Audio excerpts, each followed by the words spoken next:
Assalamualaikum warahmatullahi wabarakatuh.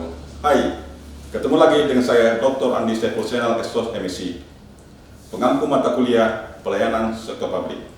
Hari ini kita akan membahas faktor-faktor yang mempengaruhi kualitas pelayanan publik.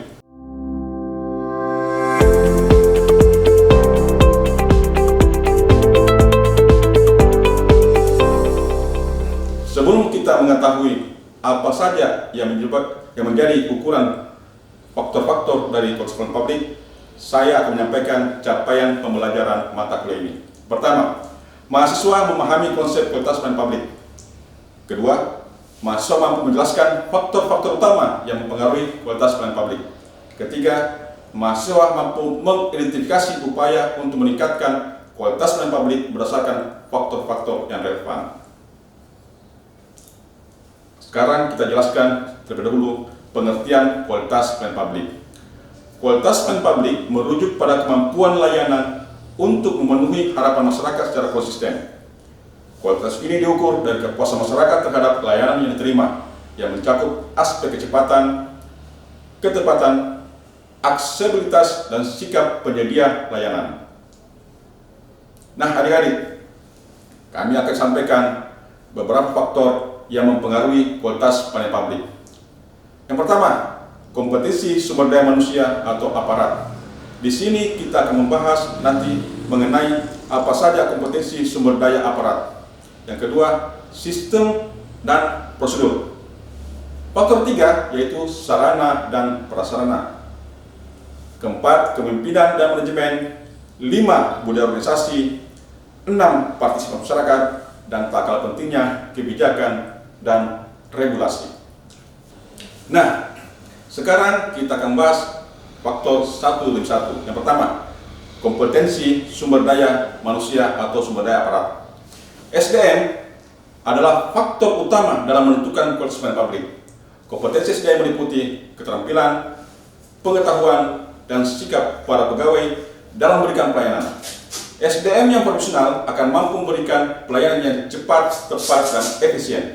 Contoh aplikasi, adanya pelatihan dan pengembangan staf secara berkala untuk meningkatkan kompetensi dalam menghadapi tuntunan pelayanan yang terus berkembang.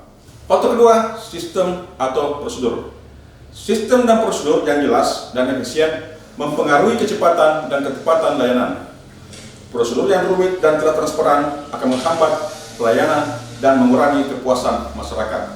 Jadi, setiap instansi harus mempunyai SOP, sistem operasional prosedur yang jelas, ya, sehingga masyarakat bisa puas dalam diberikan pelayanan oleh instansi tersebut. Contoh aplikasinya, penerapan teknologi informasi seperti sistem layanan daring untuk mempercepat proses administrasi, di mana kantor sekarang di masing-masing kantor berlomba-lomba untuk menciptakan sistem informasi yang berbasis elektronik. Yang ketiga, sarana dan prasarana. Ketersediaan sarana dan prasarana yang memadai juga berperan penting dalam kualitas pelayanan publik. Fasilitas fisik, teknologi, dan infrastruktur yang memadai akan memperlancar proses pelayanan. Contoh aplikasinya, gedung pelayanan nyaman dan dilengkapi dengan teknologi modern seperti mesin antrian otomatis dan sebagainya. Itu mempengaruhi kualitas pelayanan publik. Tak kalah pentingnya, kepemimpinan dan manajemen. Kualitas pelayanan publik juga sangat dipengaruhi oleh gaya kepemimpinan dan manajemen organisasi. Pemimpin yang visioner dan mampu mengelola tim dengan baik akan menciptakan lingkungan yang kerja produktif dan berorientasi pada pelayanan publik.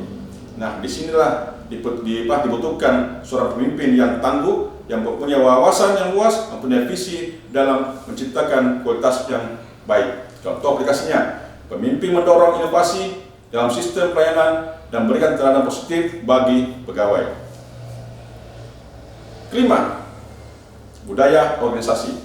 Budaya organisasi yang berfokus pada pelayanan prima akan mendorong pegawai untuk selalu memberikan yang terbaik bagi masyarakat.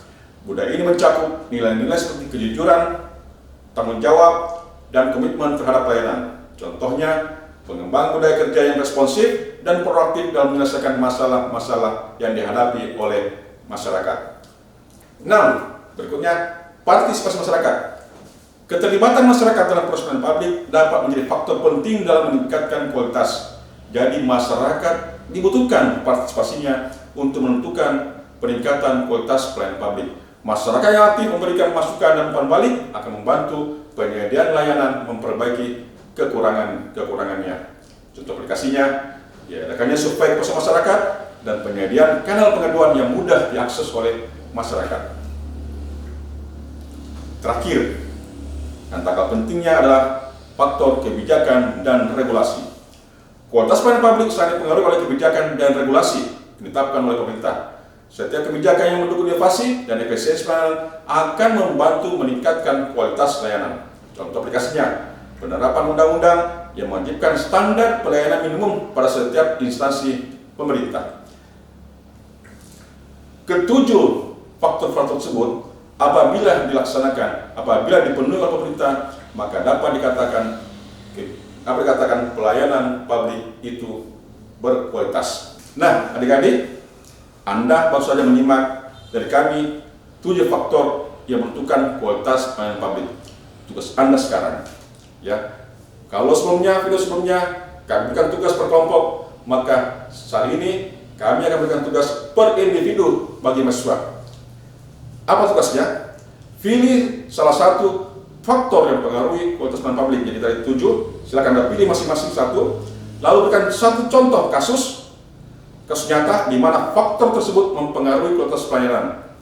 Jelaskan bagaimana faktor tersebut dapat diperbaiki untuk meningkatkan pelayanan publik.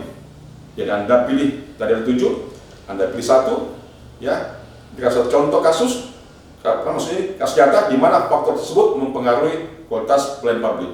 Setelah Anda membuat tugas tersebut, Anda diwajibkan mengupload di laman Sepada Indonesia. Ya, demikian video pembelajaran kita hari ini. Semoga bermanfaat buat adik-adik mahasiswa dan juga bagi penonton video ini. Billahi bisabil haq, wassalamualaikum warahmatullahi wabarakatuh.